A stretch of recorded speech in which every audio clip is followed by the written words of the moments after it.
The royal family rocks some swanky digs, and since the British monarchy's Crown Estate owns most historic properties throughout the United Kingdom, Queen Elizabeth banks 25% of that revenue. While you may think of Buckingham Palace as the quintessential royal abode, don't tell the Queen, but some residences are even cooler. Here's what the royal family's homes really look like. The opulent Buckingham Palace. Okay, of course we have to at least mention Buckingham Palace. If you've ever traveled across the pond to London, you probably took a selfie outside its gates. But there's a lot that goes on behind those gilded walls. According to the official royal website, in the summer months, tourists are even allowed inside for a glimpse of the staterooms. But even then, there's a lot you won't see. There are 19 rooms you're allowed to visit, but Buckingham Palace has another 756 that are totally off limits. This includes 240 bedrooms for royals, their guests, and staff, as well as 78 bathrooms. Since the palace is also often a place of business, there are 92 offices. This is one home that's literally fit for a queen. Weekends at Windsor Castle. Another royal residence that's occasionally open to visits from commoners, Windsor Castle is part gorgeous Gothic home and part fortress, and it's actually the longest continually occupied castle in the world, according to the official royal site. Queen Elizabeth uses Windsor for dual purposes, as a private residence on the weekends and an official residence when performing royal duties. There's even a fully functioning chapel on the site, with daily church services that are open to all who wish to worship. This chapel is considered a royal peculiar because its allegiance is to the Queen, not to one particular bishop or archbishop. You may also know it as St. George's Chapel, the venue for Prince Harry and Meghan Markle's wedding. Holidays at Sandringham House. Although you might be content with just a palace and a castle, that's not how this royal family rolls. On the eastern coast of England, in a county called Norfolk, there sits a 20,000-acre estate called Sandringham House. The phenomenally manicured garden takes up a substantial 60 of those acres. Sandringham House is one of two properties privately owned by the royal family, and a beloved one at that. According to the royal family's website, King George V once called it, "Dear old Sandringham, the place I love better than anywhere else in the world." Queen Elizabeth's father, King George VI, also loved the estate, writing, "I have always been so happy here and I love the place." It's no surprise then that the Queen likes it too. The royal family celebrates Christmas at this house, exchanging gifts at tea time. The Scottish Balmoral Castle.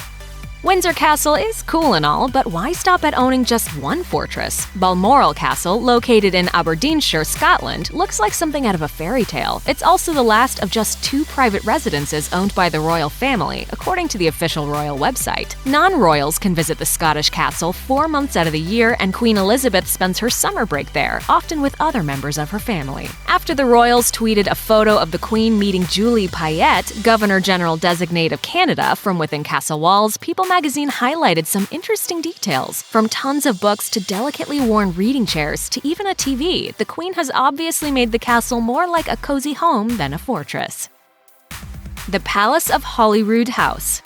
Although Queen Elizabeth is often referred to as the Queen of England, she also rules over Scotland, and you can't rule a place without a palace, right? The Palace of Holyroodhouse, located in Edinburgh, is her official Scottish residence. The Queen uses this palace for many functions, including one summer event dubbed Holyrood Week, which involves many official engagements and, of course, a garden party. King George V and Queen Mary actually started those garden parties, and the tradition continues today. The palace is huge, but is somehow not a monstrosity. Visitors can tour the palace inside and out and gander at the ornate and elaborate decor. You will find a church here too, Holyrood Abbey, although it sits in ruins today.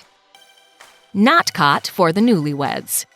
Although they're rumored to be upgrading in the near future, as of June 2018, Prince Harry and Meghan Markle are living on royal property at Nottingham Cottage, a small house on Kensington Palace grounds. And before Harry and Meghan moved in, Harry's royal older brother, Prince William, and his wife, Kate Middleton, lived there. Unlike Buckingham Palace with its 240 bedrooms, Nott Cott has just 2. But living on palace property also means the couple is surrounded by the beautiful Kensington Gardens. Royal expert Katie Nicholl told Entertainment Weekly that Markle loves to run laps around Kensington Gardens, something groundskeepers say the late Princess Diana loved to do too. William and Kate's Apartment 1A. As of June 2018, Prince William and Kate Middleton are living in apartment 1A on the grounds of Kensington Palace, a stone's throw away from Harry and Meghan in Nott Cott. It's the couple's second time living in the home. Prior to William and Kate's first stay at 1A, a renovation costing as much as $7.6 million was needed, since there had been no update since the late 1940s. CNN reported the couple also contributed a portion of their own money for the upgrade. Home Sweet Clarence House. Now that you know where the Queen and the most royal of grandkids live, where does that leave Prince Charles, the one who's next in line to the throne? Much like his mother, he has a few royal residences he likes to call home, but Clarence House is the official residence in London, which he shares with his wife, Camilla Parker Bowles. The official royal website explains that although it has evolved over the past 2 centuries with the addition of Prince Charles's artwork as well as new paint and textiles, much of the home remains the same. Even centuries-old furnishings and art collections have stayed put. In fact, an original Monet from Queen Elizabeth I is still on display, according to the Crown Chronicles. Prince Charles's renovations were, in many ways, an ode to those who came before him. Although the library only houses 2 bookcases, they are completely filled with books from George VI and the Queen Mother. Prince Charles's family home.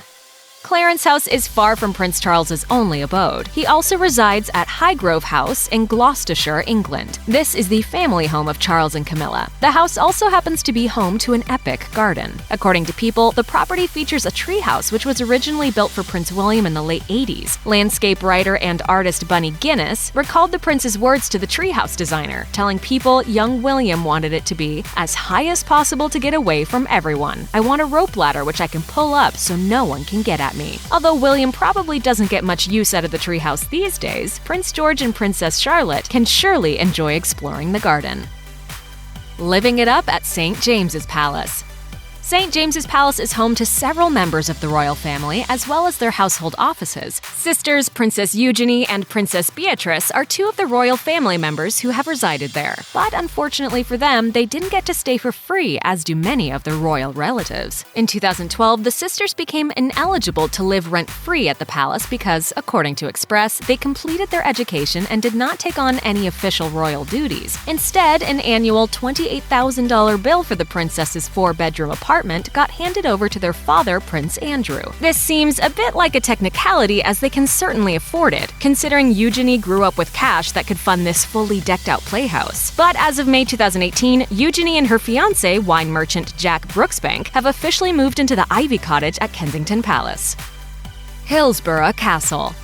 In 2015, British Heritage sat down with curator Dr. Christopher Warlilack to discuss one of the coolest royal homes, Hillsborough Castle. The Georgian country home, let's be real, the castle, is situated in Northern Ireland. Although the Queen doesn't get around to visiting every month, Warlilack says the house hosts other royal guests at least once per month, saying, Prince Charles was there in May with the Duchess of Cornwall. Prince Edward was there 2 weeks ago with the Countess of Wessex. When Edward visited, he was the very first royal to turn on the new fountain. Warlilack explained his plans to hopefully open the castle to the public and told of some amazing restorations he helped accomplish, including renovating the entrance, purchasing new furniture, and obtaining 12 royal portraits from the Royal Collection Trust. Plus, Hillsborough Castle features 90 acres of gorgeous gardens. It certainly will be worth a visit.